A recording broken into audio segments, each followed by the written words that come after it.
औज़ुबिल्लाहिमिनश्शैतानिर्रजीम बिस्मिल्लाहिर्रहमानिर्रहीम अल्हम्दुलिल्लाहि रब्बिल आलमीन व मा अर्सलनाका इल्ला रहमतुल लिल आलमीन।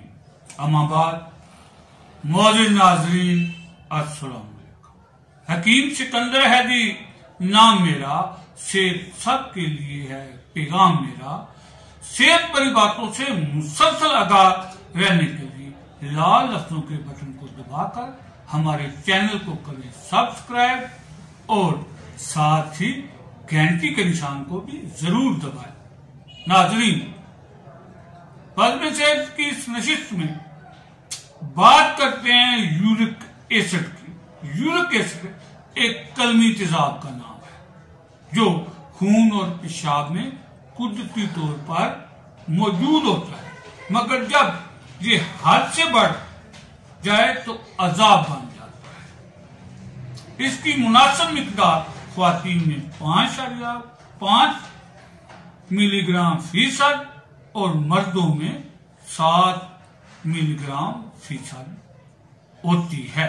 जब ये इस मुनासिब हद से बढ़ जाए तो हाइपोसीमिया कहलाता है। इस हालत में यूरिक एसिड जोड़ों में यूरेट्स की सूरत में इकट्ठा होने लगता है। जब ये क्रिस्टल की शक्ल में जोड़ों की अंदरूनी सतह पर नमूदार होता है तो जोड़ों में दर्द, सोजश और वर्म हो जाता है।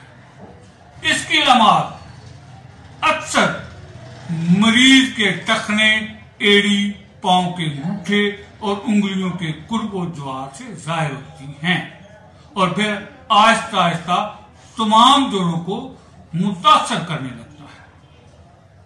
जोड़ मतवरम हो जाते हैं, सूजने लगते हैं, दर्द की ज्यादा से चलना फिरना मुश्किल हो जाता है। जोड़ों में यूरिक एसिड के क्रिस्टल रुकने से इनकी कुदरती हरकत मुतासर हो जाती है। वर्म के मुकाम पर जिल्द में तनाव की वजह से मरीज लड़खड़ा कर चलता है। खून में तेजाबियत बढ़ जाए तो नींद कम और ब्लड प्रेशर ज्यादा हो जाता है। साथ बोतल सा होकर चकराने लगता है। निजाम हजम और हलक, गले की खराबियां भी पैदा होने लगती है। गुर्दों में सोजिश पैदा करके गुर्दों के फिल्टर खराब कर देता है। गुर्दों के फिल्टर खराब हो जाने की वजह से गुर्दों में पथरी जमा होने लगती है। बर वक्त इलाज न होने की सूरत में गुर्दे फेल होने की नौबत भी आ सकती है। बवासीर, चंबल और ब्लड कैंसर वगैरह इस जहर की कास्तानियों में शामिल है। ये जो कुछ लोग नमाज और फातिहा खानी के दौरान कुर्सियों पर बैठे नजर आते हैं, ये भी यूरिक एसिड का ही बख्शा हुआ एजाज है। नाजरीन, हम जानते हैं आपके जहन में ये सवाल उभर रहा है कि नकरस ये जहर यूरिक एसिड बढ़ता कैसे है, इसके बढ़ने का सबब क्या है। तो मोहतरम नाजरीन, खट्टी शाह, भुने हुए गोश्त, टिक्का कबाब, तली हुई शाह, पकोड़ा, समोसा, पराठा वगैरह और नशावर चीजों में यूरिक एसिड की खासी मिकदार पाई जाती है और इनका इस्तेमाल यूरिक एसिड की पैदाश का सबब बनता है। सॉफ्ट कोल्ड ड्रिंक्स, जिन्हें बोतलें भी कहा जाता है, उन अशिया में शामिल है जो यूरिक एसिड पैदा करते हैं। नुस्खा सुनने और नोट करने से पहले ये बात भी ध्याननशीं कर लें कि इन चीजों से परहेज के बगैर इलाज बेफायदा हरकत होगी। प्यारे नाज़रीन, कलम लीजिए, ध्यान दीजिए और नोट कीजिए वो आसान और सस्ता नुस्खा जो यूरिक एसिड से आपकी जान छुड़ा सकता है।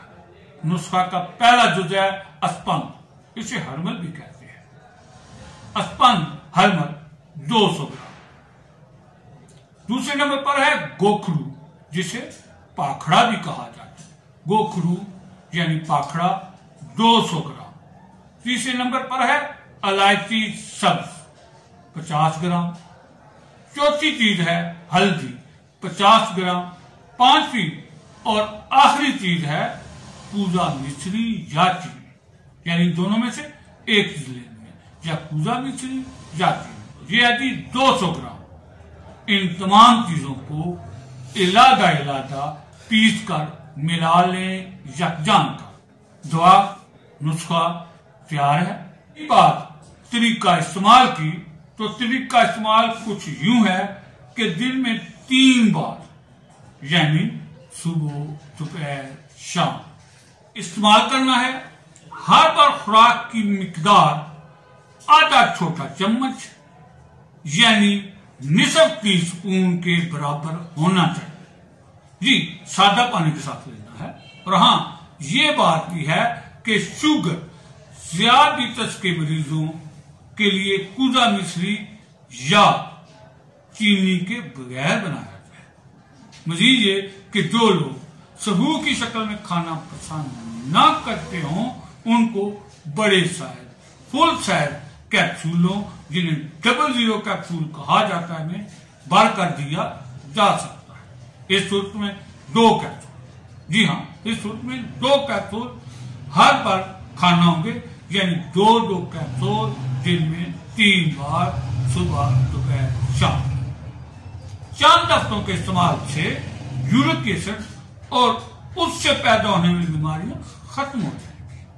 अगर कोई बात समझ में ना आए तो आप करें कमेंट, हम देंगे आपके सवालों के जवाब, ताकि मुमकिन हो सेहत सबके लिए। जब सेहत सबके लिए को मुमकिन बनाना है, सेहत भरी बातों को सब तक पहुंचाना है, फिर लाजम है कि सब्सक्राइब, लाइक और शेयर करते जाना है।